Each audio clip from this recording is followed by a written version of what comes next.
So about a year ago, I had downloaded something. I don't exactly remember what, but it had put a folder on my computer called Timetrack Pro Inc, which was constantly trying to run a script for something called timelog, and it resulted in this pop-up showing up on my computer literally every like minute or two. After, you can close it all you want, it'll come back up eventually. And there are almost there are no answers on the internet for how to get rid of the pop-up other than just cleaning your computer.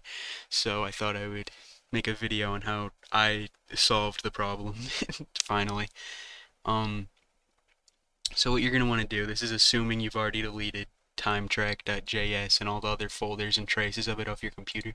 What you're going to want to do is go into the bottom left search bar of your Windows and type in task scheduler, and it'll look like this. You open it. On the left hand side you'll see task scheduler library. Click on that. Look for anything out of place. For me, the one that runs the script, it's URL here. It's this one. And so whatever it is for you, to test it and make sure it is what's causing the pop-up, press run once, and if it reopens it, honestly, you can press it a few times to just make sure it is the one that's opening it. You'll see 3 different ones have opened because I pressed it 3 different times. And from here, it's as simple as just pressing delete, and there goes your problem.